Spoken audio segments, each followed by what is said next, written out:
चलो देखो, तुम लोग के 10th क्लास और 8th क्लास दोनों में एक कॉमन चैप्टर है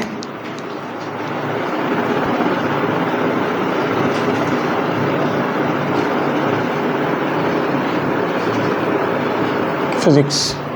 ठीक है, तो अपन क्या करेंगे अभी, फिजिक्स का फर्स्ट चैप्टर जो है इसका नाम क्या है, लाइट रिफ्लेक्शन एंड रिफ्रैक्शन पढ़ने वाले हैं। क्या है? Light reflection and refraction. ठीक है ना। सबसे पहले एक बात बताऊं मैं कि लाइट क्या होती है। लाइट जो है, जो आप देख रहे हो, ये सनलाइट या फिर बाद में ट्यूबलाइट से आ रही है या बल्ब से आ रही है, तो लाइट होती क्या है? Light is a form of energy. So light is a form of energy. तो पहला पॉइंट क्या अपन को याद रखना है, light is a form of energy. तो लाइट एक टाइप की क्या है? एनर्जी है, जिसकी मदद से अपन क्या कर पाते हैं, चीज़ों को देख पाते हैं। ठीक है, पहली चीज़। दूसरी चीज़, एक बात बताओ कि लाइट हमारी आंखों में एंटर करती है तो हमें दिखाई देता है कि हमारी आंखों से निकलती है तो हमें दिखाई देता है? एंटर करती है। लाइट क्या होती है?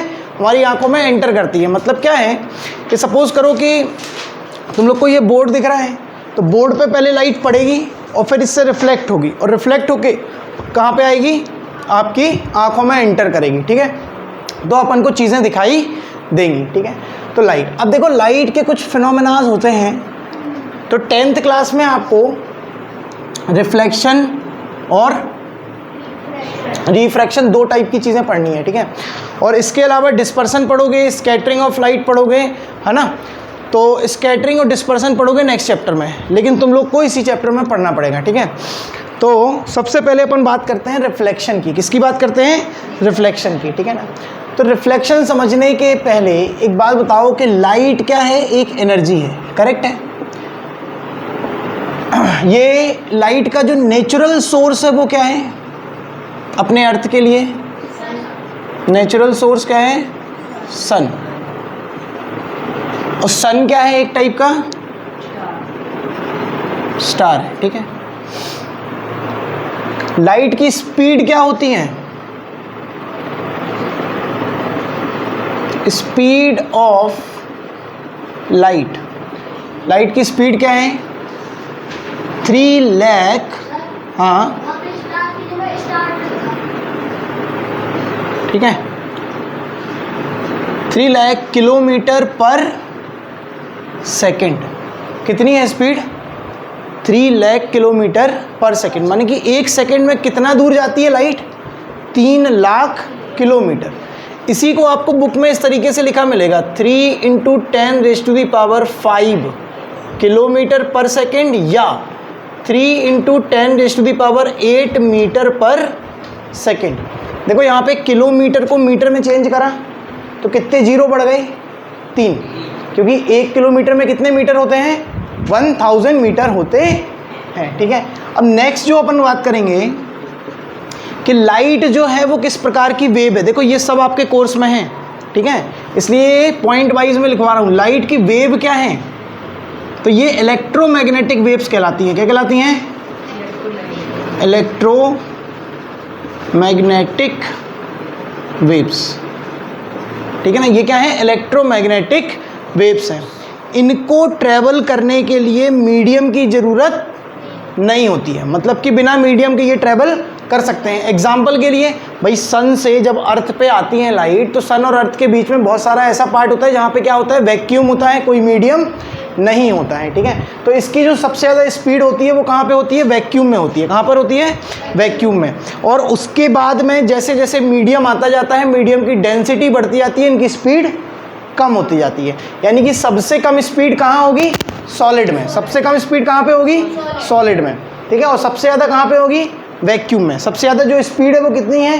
3 लाख किलोमीटर पर सेकेंड। उससे कम होती जाती, एग्जैक्ट 3 नहीं है, 2.99999 समथिंग है, तो वो 2.999 लगभग क्या हो जाएगी? 3 लाख किलोमीटर हो जाएगी। ठीक है, इसके अलावा जब भी अपन लाइट की बात करेंगे तो उसको एक सिंबल से रिप्रेजेंट करेंगे, एच न्यू।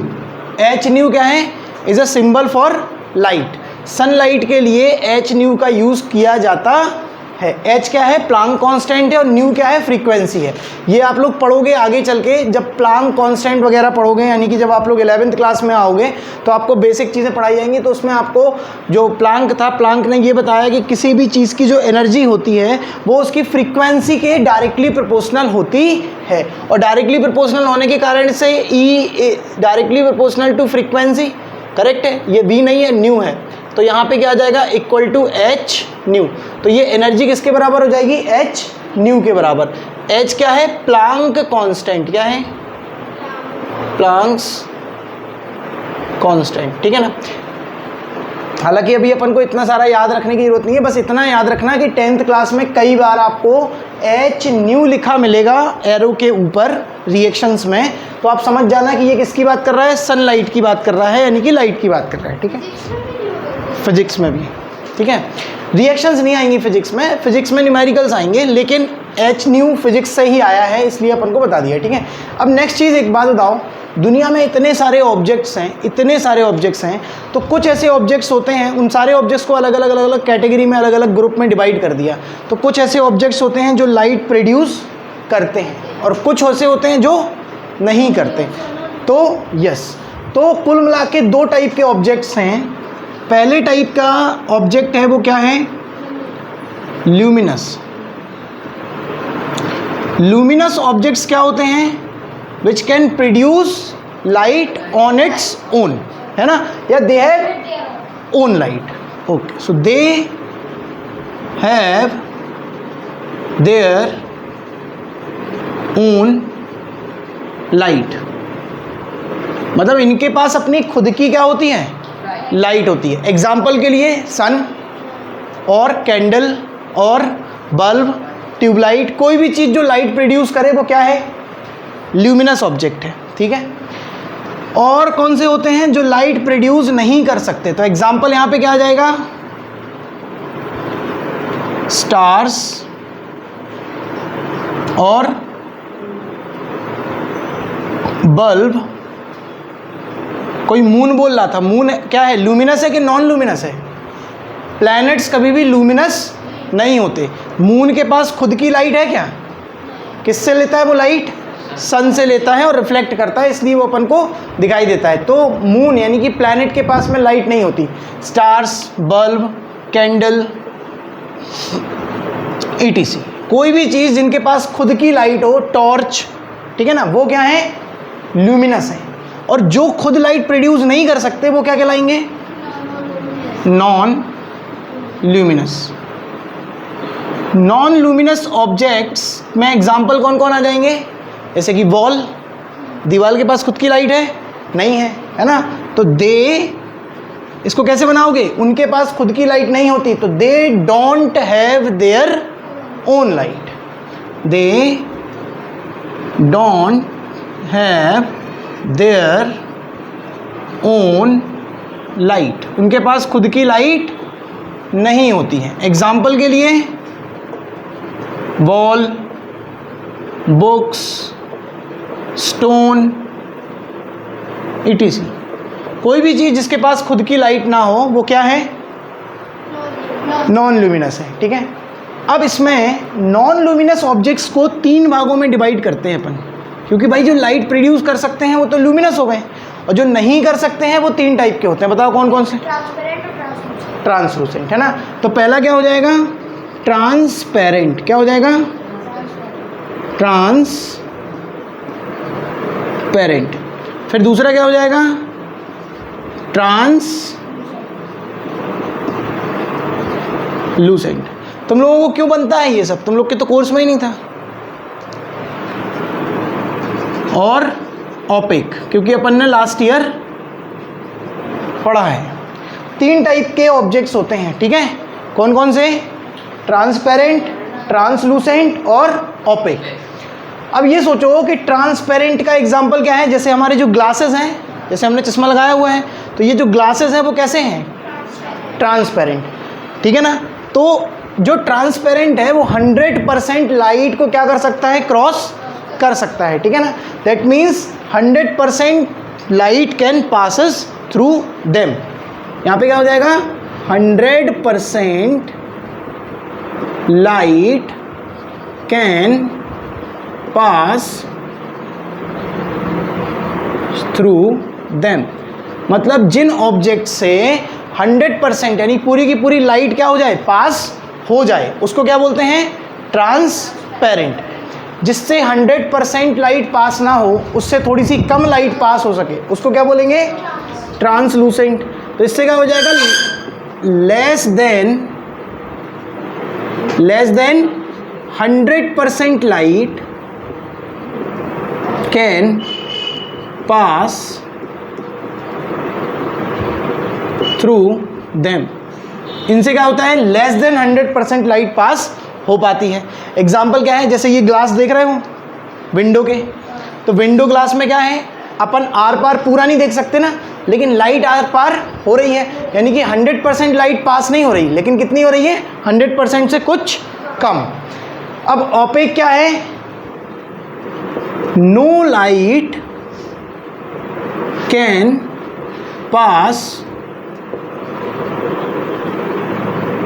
थ्रू देम, जिससे बिल्कुल भी लाइट पास ना हो सके। जैसे दीवार के आर पार देख सकते हो क्या, नहीं।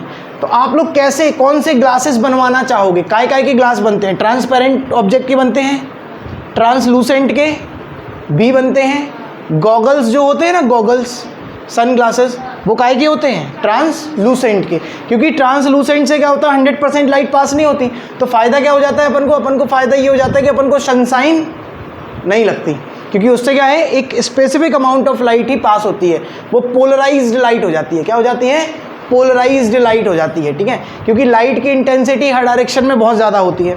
तो वो जो सन ग्लासेस होते हैं वो क्या करते हैं कि पोलराइज्ड कर देते लाइट को, यानी कि 2 डायरेक्शन बस में लाइट की इंटेंसिटी बचती है, तो अपन को चकाचौंध या सनशाइन नहीं लगता। ऑपेक ऑब्जेक्ट्स के ग्लासेस तो नहीं बनवाओगे, नहीं बनवाओगे, है ना। मिरर कैसा होता है, मिरर देखा है आप लोगों ने घर पे, तो जो मिरर होता है वो ऑपेक होता है कि ट्रांसपेरेंट होता है कि ट्रांसलूसेंट होता है, ऑपेक। भाई मिरर के आर पार देख सकते हो क्या, नहीं देख सकते, है ना। मिरर में आप अपनी इमेज देखते हो, तो वो इमेज तभी बनती है जब भी किसी भी ग्लास में अगर अपन पीछे से क्या कर दें, पॉलिश कर दें, है ना। तो polished surface is called mirror. Mirror की डेफिनेशन ही क्या है, polished surface is called mirror. सबसे अच्छा पॉलिश काई चीज़ का माना जाता है, सिल्वर का। किसका, सिल्वर का। Silver is the best reflector, ठीक है, silver is the best reflector. इतना लिखा आप लोगों ने, इसको मिटा दें, लूमिनस तक लिखा हुआ है ना, ऊपर वाला मिटाएंगे, इसको फटाफट लिखो, एक बार ध्यान से पूरा का पूरा देखो।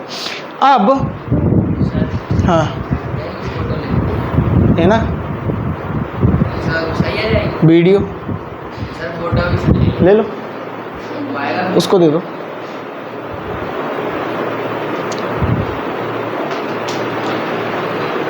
तो कितने टाइप के ऑब्जेक्ट्स हो गए, ट्रांसपेरेंट, ट्रांसलूसेंट एंड ऑपेक।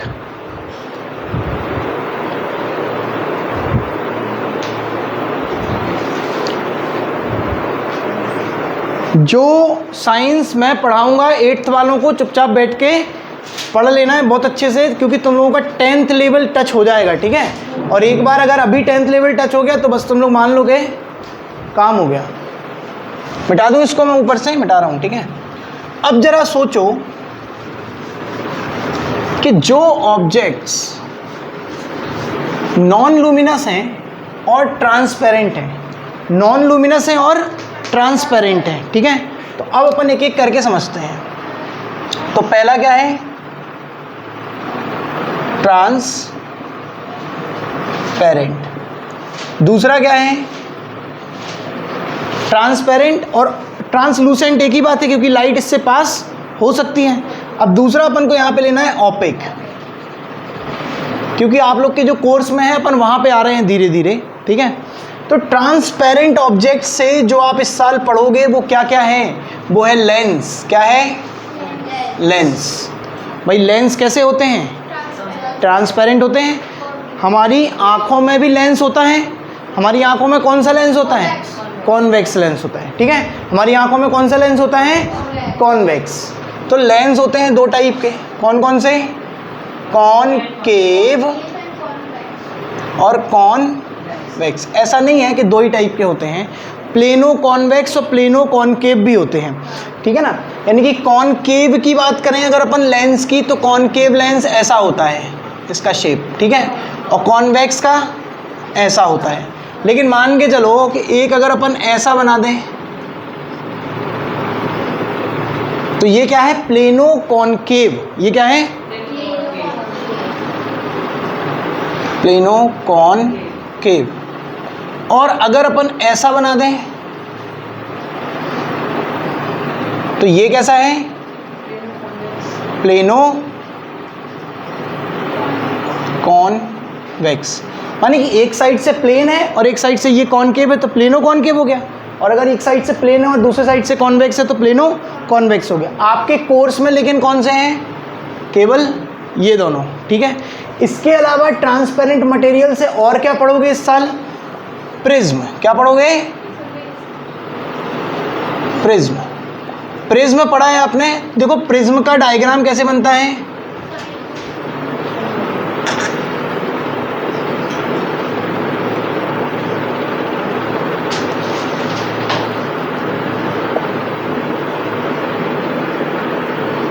ठीक है ना, ये इस तरीके से प्रिज्म समझ रहे हो ना आप। ट्राइंगल की तरह अगर अपन उसको निकाल दें, मतलब कि अगर अपन के पास में होलोग्राम टेक्नोलॉजी होती तो अपन इसको ऐसे खींच देते तो एक वो प्रिज्म बन जाता है, ठीक है। तो ये प्रिज्म हो गया। प्रिज्म के अलावा क्या पढ़ोगे? ग्लास स्लैब पढ़ोगे। क्या पढ़ोगे? Glass slab. ग्लास स्लैब क्या होती है बेटा? ब्रिक देखी है आपने? ब्रिक, तो ब्रिक काय की होती है? मिट्टी की।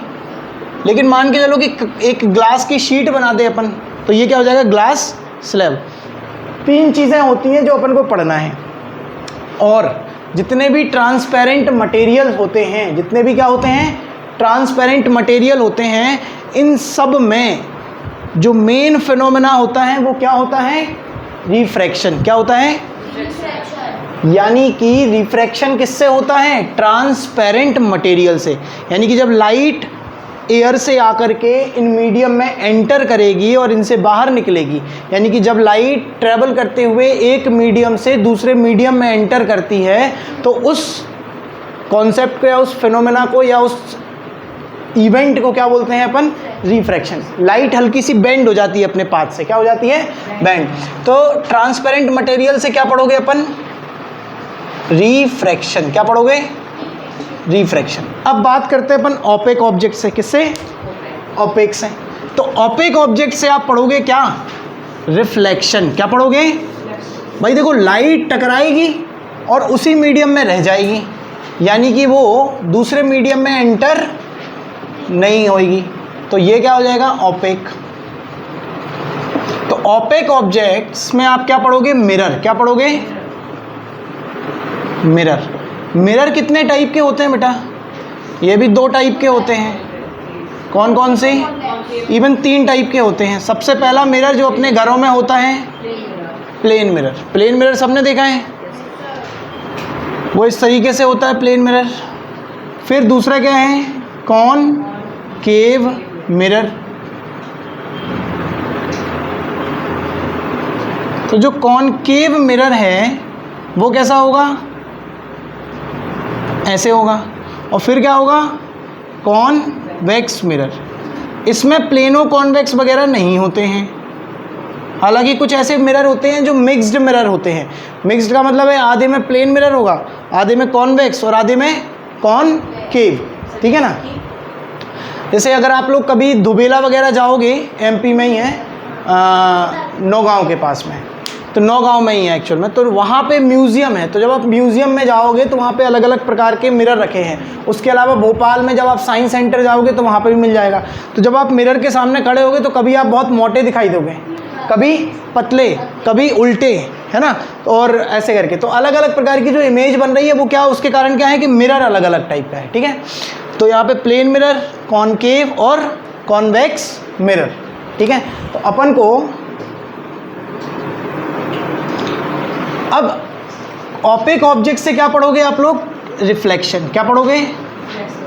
रिफ्लेक्शन। यानी कि दिमाग में एक चीज़ बिठा लो कि अपन को इस चैप्टर में जो रिफ्लेक्शन और रिफ्रैक्शन पढ़ना है वो किसके ऊपर बेस्ड है? तो रिफ्रैक्शन जब पढ़ेंगे अपन तो अपन पढ़ेंगे लेंसेज से, प्रिज्म से और ग्लास स्लैब से, ठीक है। और ये तीनों के तीनों जो ऑब्जेक्ट्स हैं वो कैसे होंगे? ट्रांसपेरेंट, यानी कि 100% light can pass through them. Opaque object से क्या पढ़ोगे? रिफ्लेक्शन, यानी कि लाइट इनसे आर पार जा नहीं पाएगी, ठीक है ना। और जब नहीं जा पाएगी तो टकरा के वापस से सेम मीडियम में आएगी। तो अपन लोगों का जो पहला टॉपिक है वो क्या है? रिफ्लेक्शन। तो अपन क्या पढ़ेंगे? पहले रिफ्लेक्शन पढ़ेंगे, ठीक है। और रिफ्लेक्शन सबसे पहले काहे से पढ़ेंगे? प्लेन मिरर से, फिर कॉनकेव से और फिर कॉन्वेक्स से, ठीक है। तो ये बना लो आप लोग और लिख लो। हो गया? तूने बना लिया? इसको मिटा देता हूँ मैं, ठीक है। तुम लोगों ने लिखा है क्या? लिखा है तूने? मिटा दूँ इसको? चलो, अब अपन सबसे पहले क्या फोकस करेंगे?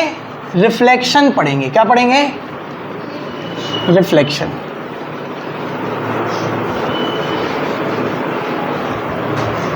तो हेडिंग करोगे आप लोग क्या?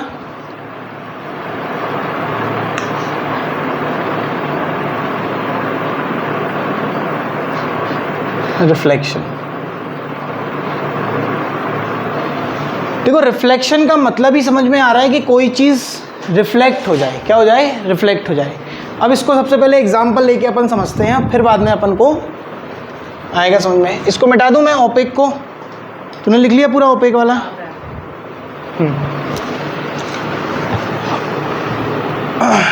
समझना बात को। सपोज करते हैं अपन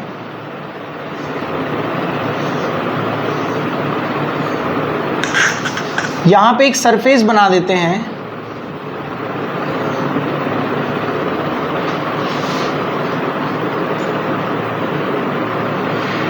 ये एक सरफेस है, ठीक है। अब इससे लाइट क्या होगी? इस पे लाइट टकराई आके, ये क्या है? लाइट रे है, इससे टकराई, ठीक है ना। तो इस लाइट रे को, जो अभी आ रही है लाइट रे, उस लाइट रे का नाम क्या होगा बेटा? Incident ray. क्या नाम होगा? Incident ray. और जहाँ पे ये आके टकराएगी उस पॉइंट को क्या बोलोगे आप? पॉइंट ऑफ इंसिडेंस, ठीक है। और इस पॉइंट ऑफ इंसिडेंस पे क्या बनाओगे? एक इमेजिनरी लाइन ड्रॉ करोगे जो कि होगा नॉर्मल। क्या होगा? नॉर्मल। नॉर्मल हमेशा कहाँ ड्रॉ किया जाता है? पॉइंट ऑफ इंसिडेंस पे, ठीक है ना। और ये नॉर्मल के बाद में, ये टकराने के बाद में ऐसे चली जाएगी, और ये जो चली गई इस लाइन को क्या बोलोगे? लाइट रे को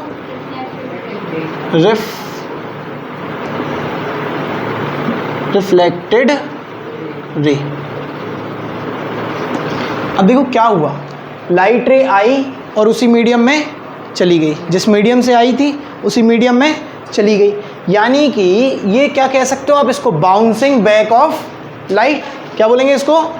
अगर सिंपल लैंग्वेज में बोलना है तो जैसे आपने बॉल लिया, बॉल को एक दीवार पे मारा तो वो वापस आएगी कि अंदर चली जाएगी? वापस आएगी। तो इसको क्या बोलेंगे? Bouncing back of light. यानी कि जब लाइट बाउंस बैक करे सेम मीडियम में तो उसको क्या बोलते हैं? रिफ्लेक्शन बोलते हैं। यानी कि रिफ्लेक्शन का सिंपल डेफिनेशन क्या है? व्हेन अ लाइट रे comes from one medium, incident on a surface, on a opaque surface, and then reflect back into the same medium, reflect back into the same medium, तो इसको क्या बोलेंगे? Reflection बोल देंगे, ठीक है। अच्छा देखो, यहाँ पे नॉर्मल और इंसिडेंट रे के बीच में एक एंगल बनेगा। नॉर्मल और इंसिडेंट रे के बीच में क्या बनेगा? एक एंगल बनेगा, जिसको अपन आई से रिप्रेजेंट करेंगे। किससे? आई से, है ना। और यहाँ पे एक और एंगल बनेगा नॉर्मल और रिफ्लेक्टेड रे के बीच में, उसको काय से रिप्रेजेंट करोगे? आर से, ठीक है ना। तो जो आई है उसका नाम क्या है? Angle of incidence. क्या है? Incident angle. हाँ, तो एंगल आई बराबर क्या होगा? Incident angle. क्या नाम है इसका? Incident angle. और एंगल आर क्या होगा?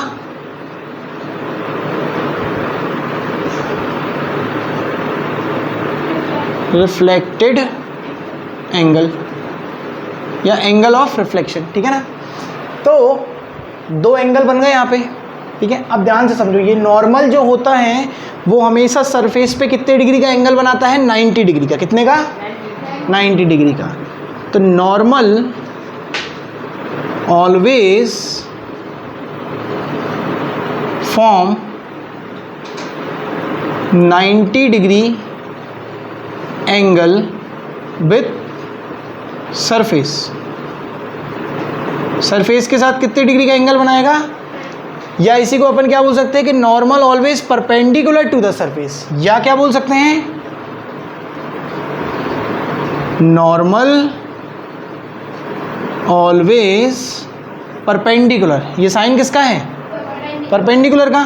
तो normal always perpendicular to the surface, to the surface, ठीक है। अब अगर आपसे कोई पूछे कि बताओ भाई नॉर्मल को क्या बोलते हैं अपन, नॉर्मल क्या है, तो नॉर्मल क्या एक्चुअल कोई चीज़ है? नहीं, ये एक इमेजिनरी लाइन है जो कि कैसी होती है? परपेंडिकुलर होती है। काय के ऊपर? सरफेस के ऊपर। तो नॉर्मल क्या है बेटा?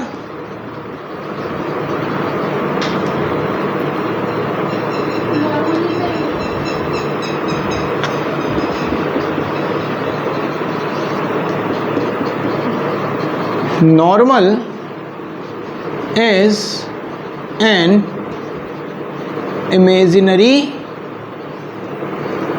line, ठीक है ना। एन इमेजिनरी लाइन जो हमेशा कहाँ बनाई जाती है? पॉइंट ऑफ इंसिडेंस में, ठीक है ना। यानी कि अपन को रिफ्लेक्शन समझ में आया। अब रिफ्लेक्शन की डेफिनेशन क्या है? Bouncing back of light is called reflection, ठीक है ना। रिफ्लेक्शन की डेफिनेशन आपसे पेपर में लिखने को नहीं पूछी जाएगी, ठीक है। 10th क्लास में डेफिनेशंस वगैरह नहीं आती हैं, बहुत रेयर चांस होते हैं जो कुछ चीज़ों की आती है। जिन चीज़ों की आएगी वो मैं पहले बता दूंगा आपको, ठीक है। फिलहाल यहाँ पे सिंपल आप लिख सकते हो bouncing back of light is called reflection. अभी रिफ्लेक्शन दो प्रकार का होता है। रिफ्लेक्शन कितने प्रकार का होता है? दो प्रकार का। ये आपसे पेपर में भी पूछा जाता है और आपको भी पता होना चाहिए। तो कितने टाइप का होता है रिफ्लेक्शन? दो टाइप का। एक होता है रेगुलर और एक होता है इर्रेगुलर। एक होता है रेगुलर रिफ्लेक्शन और एक होता है इर्रेगुलर रिफ्लेक्शन। आगे आगे नहीं बोलो बिट्टू बेटा, खुशी की बात है कि तुमसे बनता है, खुशी की बात है, तुम्हें पता है। जब हम पूछेंगे तब बताना तुम।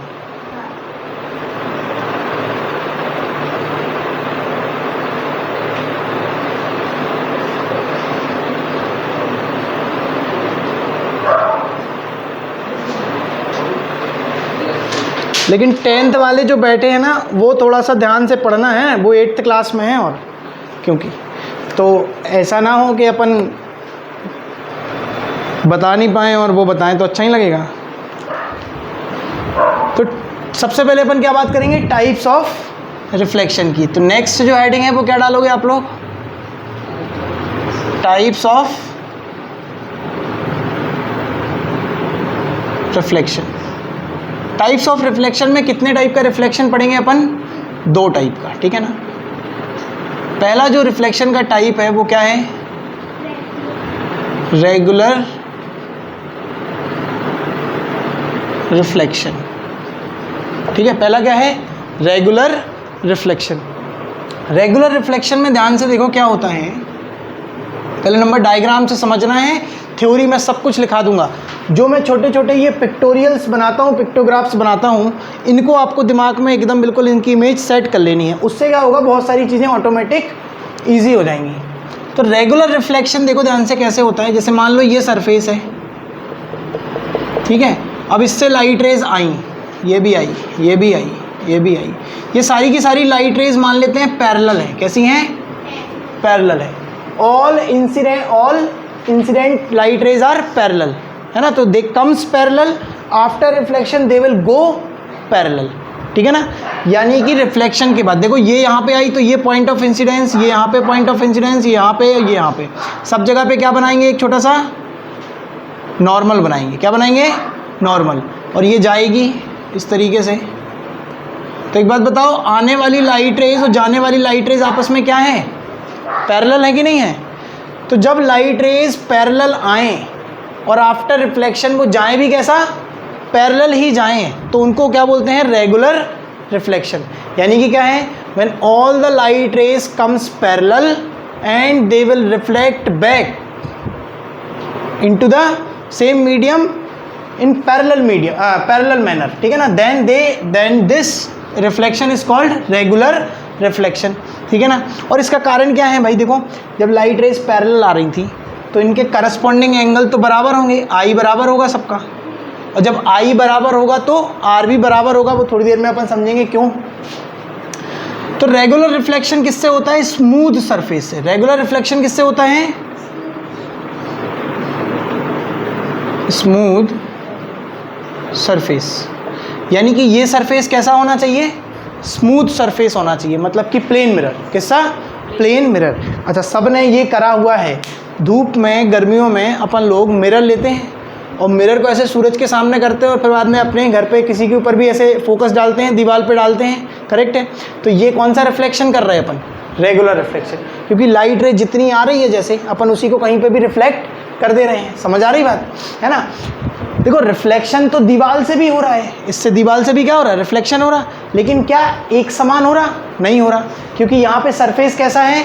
रफ सरफेस है, ठीक है ना, स्मूथ सरफेस नहीं है। तो जो दूसरा रिफ्लेक्शन होगा वो कैसा होगा? इर्रेगुलर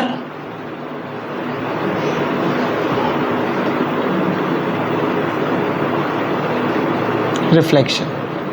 इर्रेगुलर रिफ्लेक्शन का एक और नाम है बेटा डिफ्यूज्ड। क्या? Diffused reflection. इसमें क्या होता है कि सरफेस कैसा होता है? इस तरीके से इर्रेगुलर होता है, स्मूथ नहीं होता। समझ आ गई बात? तो इसमें लाइट रेज आती तो पैरेलल हैं, लेकिन ये लाइट रेज पैरेलल जाएंगी नहीं। एक ऐसे जाएगी तो दूसरा ऐसे, तीसरा ऐसे और चौथा ऐसे। क्योंकि इसमें क्या होता है बेटा कि जो नॉर्मल होता है वो सारे के सारे नॉर्मल आपस में पैरेलल नहीं होते। इसमें देखो, सारे नॉर्मल कैसे हैं? पैरेलल हैं। इसमें सारे नॉर्मल पैरेलल नहीं होंगे। तो जो लाइट रेज पैरेलल आके पैरेलल चली जाएं, वहाँ पे कौन सा रिफ्लेक्शन? रेगुलर। और रेगुलर के लिए कैसा सरफेस? Smooth surface. अब जो लाइट रेज पैरेलल आएँ लेकिन पैरेलल जाएं नहीं, तो वो कैसा रिफ्लेक्शन? इर्रेगुलर। और उसके लिए जो सरफेस होगा वो कैसा होगा? Rough surface. अब कुछ बच्चे क्वेश्चन करेंगे कि सर दीवार भी तो देखो बिल्कुल फ्लैट है, रफ नहीं है। तो बेटा माइक्रोस्कोपिक लेवल की बात करते हैं अपन यहाँ पे। माइक्रोस्कोपिक लेवल पे अगर आप माइक्रोस्कोप लोगे तो वॉल आपको सरफेस जो होगा स्मूथ नहीं दिखाई देगा, लेकिन जो मिरर है वो स्मूथ दिखाई देगा, है ना, डॉट डॉट टाइप के हैं। और जैसे स्टील की थाली देखिए ना, उससे भी अपन रिफ्लेक्शन करते हैं तो वो भी कैसा होता है? रेगुलर होता है ना। आप अपनी क्लास में बैठे बैठे घड़ी से भी डालते हो ना, इधर उधर रिफ्लेक्ट कराते हो, है ना, तो वो भी क्या है? रिफ्लेक्शन है, रेगुलर रिफ्लेक्शन है। ये रेगुलर है। तो रेगुलर और इर्रेगुलर दो टाइप के होते हैं। When light ray comes parallel and after reflection they will go parallel, it is called regular reflection. क्या बोला? Light rays come parallel, after reflection they will go parallel, is called regular reflection. ठीक है ना?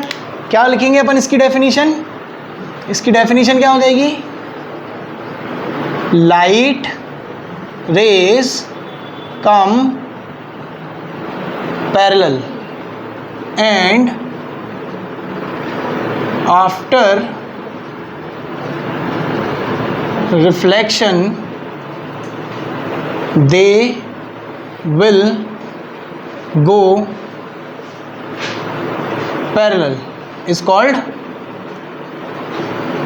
what? Regular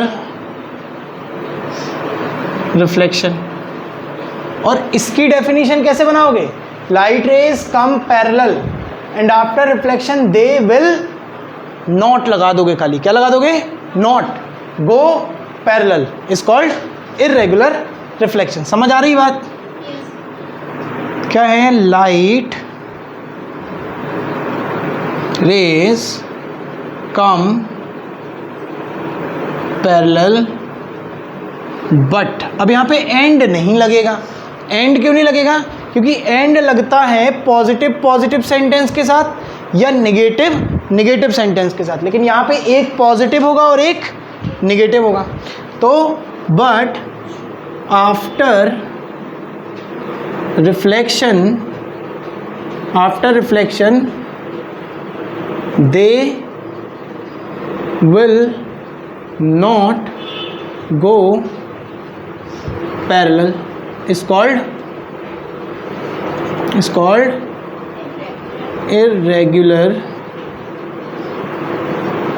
reflection. Regular reflection takes place by smooth surface. Regular reflection takes place by smooth surface and irregular reflection takes place by rough surface. Clear है? अभी तक जो अपन ने पढ़ा, अगर अपन उस सबको रिवाइज करें तो अपन क्या क्या पढ़ा? अपन ने सबसे पहले अपन ने क्या पढ़ा? Light is a form of energy. Light is a form of energy. Light can travel in vacuum also. The speed of light क्या है? 3 लाख किलोमीटर पर सेकेंड। इसके बाद में लाइट कौन सी टाइप की वेव्स होती हैं? Electromagnetic waves. They do not required any medium to travel. उनको ट्रैवल करने के लिए कोई भी मीडियम की ज़रूरत नहीं होती है ना। और ये ट्रांसवर्स टाइप की वेव्स होती हैं। 2 टाइप की वेव होती हैं, ट्रांसवर्स और लॉन्गिट्यूडनल। तो ये कौन सी हैं? ट्रांसवर्स हैं। लास्ट ईयर 9th क्लास में आपने पढ़ा है साउंड चैप्टर में, तो साउंड चैप्टर में आपने लॉन्गिट्यूडनल वेव्स पढ़ी हैं और ये कौन सी हैं? ट्रांसवर्स। जब मैं तुम लोगों को साउंड पढ़ा रहा था तो मैंने बताया था ना कि ये लॉन्गिट्यूडनल है और अगली साल पढ़ेंगे अपन ट्रांसवर्स। ट्रांसवर्स कौन सी हैं? लाइट रेज, ठीक है ना, इलेक्ट्रोमैग्नेटिक वेव्स, ठीक है ना। इसके बाद में अपन ने क्या पढ़ा? अपन ने पढ़ा कि जो टोटल ऑब्जेक्ट्स होते हैं वो 2 टाइप के हैं, लूमिनस और non luminous. They can generate light by its own, luminous can not generate non-luminous. Luminous stars, ये जो नेचुरल लूमिनस ऑब्जेक्ट्स हो गए, और जो मैन मेड या सिंथेटिक हो गए वो कौन से हो गए? बल्ब, कैंडल, ट्यूबलाइट वगैरह, ठीक है। और नॉन लूमिनस ऑब्जेक्ट्स को अगेन 3 पार्ट में डिवाइड किया, यानी कि जो अपनी लाइट प्रोड्यूस नहीं कर सकते वो लाइट को ट्रैवल कराएंगे। तो जो आर पार करा दे लाइट को 100% वो ट्रांसपेरेंट, जो ना करा पाए 100% वो ट्रांसलूसेंट, और जो बिल्कुल ना करा पाए वो ओपेक। ट्रांसपेरेंट और ट्रांसलूसेंट से जो है अपन का क्या होता है? रिफ्रैक्शन। क्या होता है? रिफ्रैक्शन। और जो ओपेक ऑब्जेक्ट्स हैं उनसे क्या होगा? रिफ्लेक्शन। करेक्ट है। तो जो रिफ्रैक्शन है वो उसको आपको किसके थ्रू पढ़ना है? लेंस, ग्लास स्लैब और प्रिज्म, ठीक है ना। आपने आकाश में देखा है कि जो बरसात के टाइम पे, बारिश के टाइम पे रेनबो फॉर्मेशन होता है, तो ये जो इंद्रधनुष या रेनबो फॉर्म होता है वो किस फिनोमेना के कारण होता है? Dispersion of light. Dispersion of light यानी कि when a white light split into its 7 colour, जब वाइट लाइट अपने 7 कलर में क्या हो जाए? स्प्लिट हो जाए, तो उसको क्या बोलते हैं? Dispersion of light. और वो किससे होता है? प्रिज्म से होता है। अब तुम लोग का क्वेश्चन आएगा कि सर प्रिज्म कहाँ से आए आसमान में? तो जो वाटर ड्रॉपलेट्स होते हैं छोटे छोटे, तो जो छोटे छोटे वाटर ड्रॉपलेट्स होते हैं वो प्रिज्म की तरह काम करते हैं, है ना। फिर अपन लोग ने क्या पढ़ा? ओपेक ऑब्जेक्ट्स देखे तो रिफ्लेक्शन पढ़ेंगे। रिफ्लेक्शन आप काय से पढ़ोगे? मिरर से पढ़ोगे। मिरर के कितने टाइप होते हैं? प्लेन मिरर, कॉन्वेक्स और कॉनकेव मिरर, ठीक है ना। ओके। और उसके बाद में अपन ने सबसे पहले क्या पढ़ा? रिफ्लेक्शन पढ़ा। अब अपन पढ़ेंगे रिफ्लेक्शन। अपन ने देखा कि समझा होता क्या है, उसके इंपॉर्टेंट कंपोनेंट्स देखें। इंपॉर्टेंट कंपोनेंट्स क्या क्या हैं? Incident ray, reflected ray, normal और पॉइंट ऑफ इंसिडेंस, और एंगल ऑफ इंसिडेंट और एंगल ऑफ रिफ्लेक्शन, ठीक है ना। इसको आप क्या लिख सकते हो? इंसिडेंट एंगल और रिफ्लेक्टेड एंगल भी लिख सकते हो, और एंगल ऑफ इंसिडेंस और एंगल ऑफ रिफ्लेक्शन भी बोल सकते हो, ठीक है। इसको आई से रिप्रेजेंट करेंगे, इसको आर से। अब अपन नेक्स्ट पढ़ेंगे लॉज ऑफ रिफ्लेक्शन। क्या पढ़ेंगे? लॉज ऑफ रिफ्लेक्शन, ठीक है ना। तो अपन लॉज ऑफ रिफ्लेक्शन पढ़ेंगे।